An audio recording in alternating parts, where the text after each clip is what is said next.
आज हम देखने वाले हैं लव डेथ एंड रोबोट की स्टोरी नंबर 8 गुड हंटिंग, जो कि रिलीज हुई थी नेटफ्लिक्स पर। कहानी शुरू होती है चीन के एक छोटे से गांव से। ये वो वक्त था जब पूरी दुनिया में जादू बहुत चला करता था। चीन के उस गांव में 14-15 साल का एक लड़का जिसका नाम लियांग था, वो और उसके बाबा रहा करते थे। लियांग के बाबा एक स्पिरिट हंटर थे जो इंसानों की भूत प्रेतों से रक्षा किया करते थे। उनके गांव में भी कुछ भूत प्रेत रहा करते थे जिन्हें वो हुलिजिंग कहा करते थे। हुलिजिंग वास्तव में एक ऐसे प्राणी थे जिनका मूल शरीर लोमड़ी का था और वो अपना रूप बदलकर एक बहुत ही खूबसूरत इंसान का रूप ले सकते थे। और वो इतने खूबसूरत होते थे कि कोई अगर उनको देख ले तो वो उनसे सम्मोहित हुए बगैर नहीं रह पाते थे और फिर वो इंसान धीरे धीरे पागल हो जाता। एक दिन लियांग और उसके बाबा कहीं छुपकर एक हुलिजिंग के आने का इंतजार कर रहे थे। उन्हें पता था कि वो वहां आने वाली है। और थोड़ी देर बाद लियांग देखता है कि वहां एक बहुत ही खूबसूरत औरत आती है। उसकी खूबसूरती देखकर एक बार को तो लियांग भी उसकी तरफ खींचा चला जा रहा था। तभी लियांग के बाबा अपनी तलवार से उस औरत पर हमला करते हैं। वो ही हुलिजिंग थी। दोनों में फिर थोड़ी लड़ाई होती है और लड़ते लड़ते वो औरत अपने असली रूप में आ जाती है, एक डरावनी लोमड़ी के रूप में। वो फिर अपनी गुफा की तरफ भागती है। लियांग और उसके बाबा उसका पीछा करते हुए उसकी गुफा तक पहुंच जाते हैं। लियांग के बाबा गुफा के अंदर चले जाते हैं और लियांग उनका बाहर ही इंतजार करता है। लियांग बाहर खड़ा होता है कि उसे वहां दूसरी छोटी हुलिजिंग मिलती है। वो उस पहले वाली हुलिजिंग की बेटी ही थी। उसका नाम येन था। येन लियांग से पूछती है कि तुम हमारा शिकार क्यों करते हो, हमने तुम्हारा क्या बिगाड़ा है। तो लियांग बोलता है कि तुम इंसानों को सम्मोहित करती हो और बाद में वो पागल हो जाते हैं। येन कहती है कि इंसान खुद ही उनसे सम्मोहित हो जाता है और एक बार अगर कोई उनसे सम्मोहित हो गया तो हुलिजिंग उनके दिल की पुकार सुन सकती है और फिर उनके दिल को शांत करने के लिए उन्हें खुद ही जाना पड़ता है। लियांग और येन बातें कर रहे थे कि तभी लियांग के बाबा और येन की माँ गुफा से लड़ते हुए बाहर आते हैं और लियांग के बाबा उस हुलिजिंग का सर अपनी तलवार से काट देते हैं उन दोनों के सामने।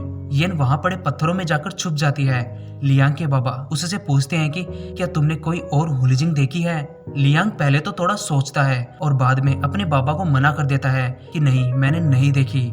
दोनों फिर उस बड़ी हुलिजिंग का सर अपने साथ लेकर चले जाते हैं। कुछ वक्त बाद लियांग के बाबा की भी मौत हो जाती है। लियांग भी बड़ा हो रहा था। लियांग के गांव में पहली ट्रेन आ चुकी थी। दुनिया धीरे धीरे बदल रही थी।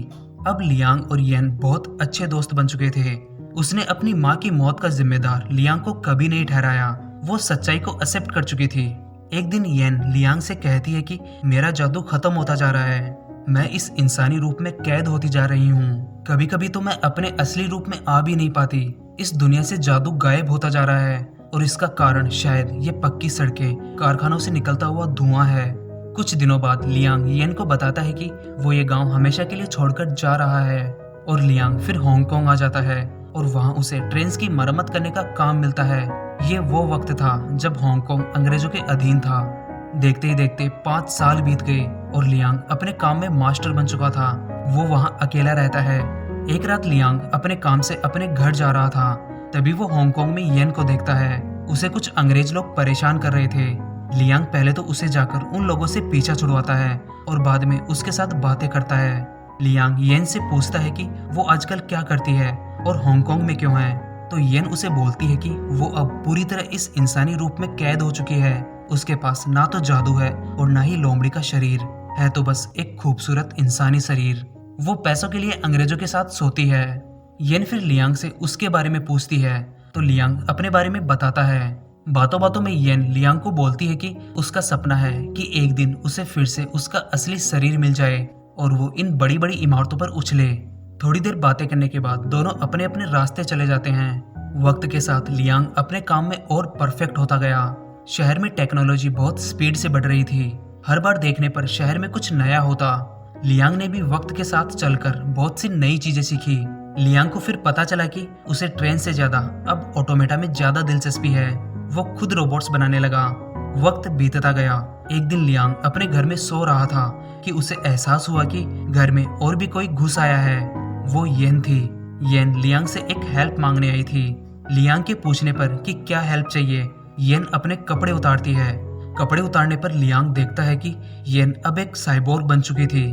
उसका इंसानी शरीर काट दिया गया था। ये सब देखकर लियांग शॉक रह जाता है और उससे पूछता है कि ये सब कैसे हुआ। तो येन उसे बताती है कि एक अंग्रेज गवर्नर उसका रेगुलर क्लाइंट था और वो हमेशा उससे तमीज से ही पेश आता था। एक दिन उसके ड्रिंक में कुछ मिलाकर उसे बेहोश कर दिया और शरीर के साथ छेड़छाड़ कर उसे एक साइबोर्ग बना दिया। उसके पास दिमाग और मन तो इंसान का है, लेकिन शरीर पूरा मशीन का। वो गवर्नर सिर्फ मशीनों से ही उत्तेजित होता था, तो उसने अपनी जरूरत पूरी करने के लिए ऐसा किया। येन फिर कहती है कि मेरे साथ जो हुआ वो बहुत भयानक था और मैंने उससे बदला लेने के लिए इससे भी ज्यादा उसे भयानक मौत दी। येन लियांग से कहती है कि वो सिर्फ शिकार करना चाहती है उन लोगों का जो तरक्की के नाम पर दरिंदगी फैला रहे हैं। लियांग उसे उसकी मदद करने का वादा करता है। लियांग फिर अपने हुनर को काम में लेना शुरू करता है। वो येन के साइबोर्ग शरीर में मॉडिफिकेशन करना शुरू कर देता है। कुछ महीनों की मेहनत के बाद येन के पास एक नया साइबोर्ग शरीर था और वो कन्वर्टेबल था। येन उस नए शरीर से इंसानी रूप से लोमड़ी के रूप में भी आ सकती थी। नए शरीर में ताकत भी बहुत ज्यादा थी। येन को जैसे अपना पहले वाला जादू वापस मिल गया हो।